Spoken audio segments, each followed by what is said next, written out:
हनान की माँ बार-बार हनान का दिमाग कर रही है। तुम मानो या ना मानो, ज़ारा के साथ कोई ऐसी बात हुई है जिसको वो छुपाने की कोशिश कर रही है।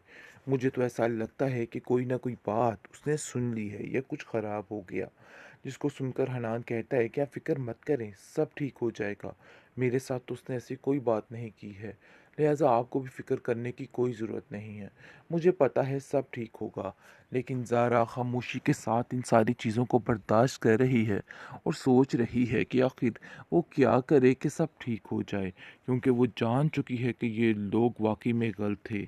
उसकी माँ उससे बिल्कुल सच कहती थी कि तुम्हें इन लोगों से एहतियात करनी होगी, लेकिन उसने ऐसा नहीं किया और उसकी ज़िंदगी में अब देखिए किस कदर तकलीफ़ें आ चुकी हैं कि वो खुद नहीं समझ पा रही और अपनी माँ से इस चीज़ का इजहार नहीं कर रही, क्योंकि वो जानती है कि माजिदा से जैसे ही बात होगी, माजिदा चीखेगी, चिल्लाएगी और कहेगी कि देख लो, तुम्हारी हरकतें सामने हैं, तुमने क्या किया है। मुझे तो कुछ समझ नहीं आ रही तुम्हारी कि आखिर तुम क्या करना चाहती हो, क्यों हमारी जान की दुश्मन बनी हुई हो। देखो अब जो कुछ भी हो इसको खुद ही निपटो, क्योंकि हम इस मामले में नहीं पड़ने वाले। तुम्हें अब खुद ही करना है जो करना है। लेकिन जी आप देखेंगे कि मिनाहिल अपनी फूफो को तसल्ली देती है और कहती है कि हमें यहाँ से जाना होगा। जिस पर वो कहती है कि अरे नहीं भई, यहाँ पर ही डेरा जमाए रखो, क्योंकि हमारे पास और कोई भी जगह नहीं है और ना ही मैं कोई इतना बड़ा रिस्क ले सकती हूँ। तो बेहतर यही है कि तुम यहीं पे रहो। ज़ारा बार-बार कॉल करने की कोशिश कर रही है और कह रही है कि वो हमसे मिले। लेकिन मुझे डर है कि ऐसा ना हो कि कहीं उसके ससुराल में ये बात खुल जाए, और अगर ये बात खुल गई तो उसके साथ बहुत बुरा हो सकता है, और मैं ऐसा कभी भी नहीं चाहती हूँ कि उसके घर में कोई भी मसला बने। तो बेहतर यही है, अगर तुम्हारी भी कहीं उसकी मुलाकात हो जाए तो तुम भी अपना मुंह बंद रखना और ऐसी कोई बात ना करना जिससे उसको कोई तकलीफ़ पहुँचे। आप देखेंगे वलीद काफ़ी हैरान होता है कि अपनी बेटी के लिए किस कदर तकलीफ़ें और दूसरों के लिए किस कदर कांटे कर डाला, अपने हाथों से हर चीज़ को तबाह कर डाला।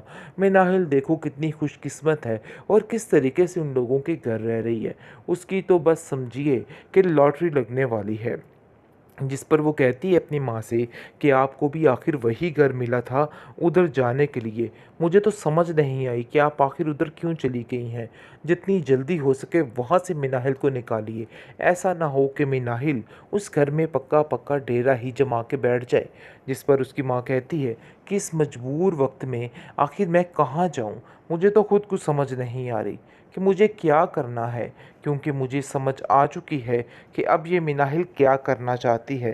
क्योंकि हर बार वलीद और उसकी माँ सिर्फ़ और सिर्फ मिनाहिल का साथ दे रहे हैं और कहते हैं कि नहीं भई, ये सारा किया धरा आप लोगों का ही है। आप लोगों ने मिनाहिल के साथ बहुत ज़्यादा ज़्यादतियाँ की हैं।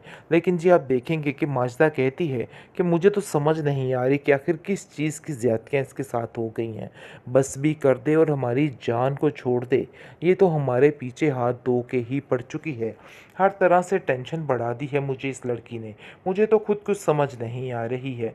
बहरहाल जी उसका एतबार बुरे तरीके से इन लोगों से उठ चुका है, क्योंकि आज तक जिस ज़िल्लत का सामना इन लोगों के घर में उसको करना पड़ा, इस चीज़ का अंदाज़ा किसी को नहीं हो सकता।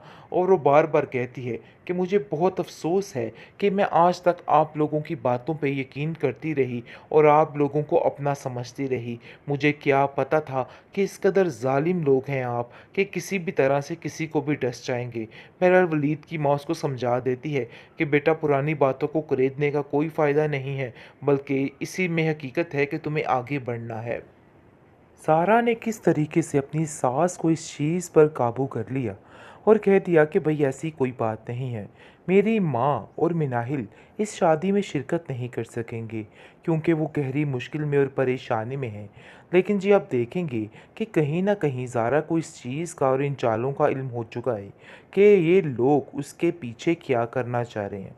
काफ़ी परेशान होती है जब उनकी गुफ्तगू सुनती है कि ये दोनों माँ बेटा कितने मक्कार हैं। मुझे तो ऐसा लगता था कि इस दुनिया में मेरी माँ से ज़्यादा मक्कार कोई भी पैदा नहीं हुआ है, लेकिन इन दोनों को देख के लग रहा है कि इन लोगों ने उनकी की हदें भी पार करती हैं। लेकिन जी आप देखेंगे कि माजिदा साफ-साफ कह देती है कि देखो, मुझे तो ये समझ नहीं आ रही ज़ारा कि आखिर ये सारे क्या मामलात चल रहे हैं और तुम क्या समझ रही हो कि तुम्हारी निम्मी का रिश्ता अगर उस घर में हो गया, तो तुम्हें क्या फ़ायदा होगा? भई तुम्हें कुछ भी फ़ायदा नहीं हासिल होने वाला है। असल में वो अपनी माँ से और मिनाहिल से ये सारी बात करने से कुतरा रही है, क्योंकि वो जानती है कि जब ये राज़ खुलेगा तो मिनाहिल उसके ऊपर काफ़ी हँसेगी और कहेगी कि यही हुआ। लेकिन माजिदा से कहती है कि ऐसी कोई बात नहीं और मैं अपने घर में काफ़ी खुश हूँ और आपको परेशान होने की कोई भी ज़रूरत नहीं है, सब कुछ ठीक हो जाएगा। लेकिन जी आप देखेंगे कि मिनाहिल जो है वो काफ़ी ज़्यादा परेशान और रोती है और कहती है कि आखिर मुझे क्या पता था कि ये घर मेरा है। अगर मुझे पता होता तो मैं भी अपनी ज़िंदगी सुकून से ही गुज़ारती। लेकिन मैं तो यही समझती रही कि बस हर चीज़ जो है वो इन लोगों की है और मैं इनके घर एक मोहताज इंसान बन के रह रही हूँ। मेरा कुछ भी नहीं है। मुझे इस चीज़ का अंदाज़ा नहीं था, क्योंकि आज तक ज़ारा और उसकी माँ ने ये सारा कुछ इसीलिए किया और सारे हथियार इसीलिए आज़माए और उसको यही बताया गया। लेकिन ज़ारा को अंदर ही अंदर इस चीज़ की तकलीफ़ शुरू हो चुकी है, क्योंकि अब उसको इन लोगों की चालाकियाँ नज़र आना शुरू हो गई है और उसके पास कोई भी ऑप्शन नहीं और उसको आ जाकर बार-बार वलीद के बारे में आ रहा है कि आखिर ये सब कुछ मैंने क्या कर डाला। अपने हाथों से हर चीज़ को तबाह कर डाला। मैं नाहिल देखो कितनी खुशकिस्मत है और किस तरीके से उन लोगों के घर रह रही है। उसकी तो बस समझिए कि लॉटरी लगने वाली है। जिस पर वो कहती है अपनी माँ से कि आपको भी आखिर वही घर मिला था उधर जाने के लिए। मुझे तो समझ नहीं आई कि आप आखिर उधर क्यों चली गई हैं। जितनी जल्दी हो सके वहाँ से मिनाहिल को निकालिए। ऐसा ना हो कि मिनाहिल उस घर में पक्का-पक्का डेरा ही जमा के बैठ जाए। जिस पर उसकी माँ कहती है कि इस मजबूर वक़्त में आखिर मैं कहाँ जाऊँ?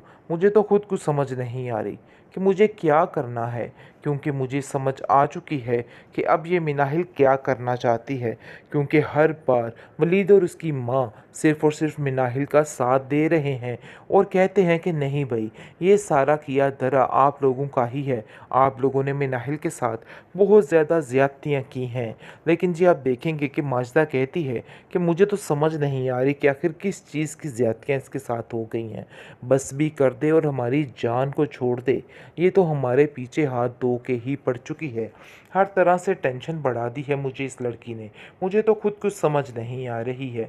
बहरहाल जी उसका एतबार बुरे तरीके से इन लोगों से उठ चुका है, क्योंकि आज तक जिस ज़िल्लत का सामना इन लोगों के घर में उसको करना पड़ा, इस चीज़ का अंदाज़ा किसी को नहीं हो सकता। और वो बार-बार कहती है कि मुझे बहुत अफ़सोस है कि मैं आज तक आप लोगों की बातों पे यकीन करती रही और आप लोगों को अपना समझती रही। मुझे क्या पता था कि इस कदर ज़ालिम लोग हैं आप कि किसी भी तरह से किसी को भी डस जाएँगे। बहरहाल वलीद की माँ उसको समझा देती है कि बेटा पुरानी बातों को खरीदने का कोई फ़ायदा नहीं है, बल्कि इसी में हकीकत है कि तुम्हें आगे बढ़ना है।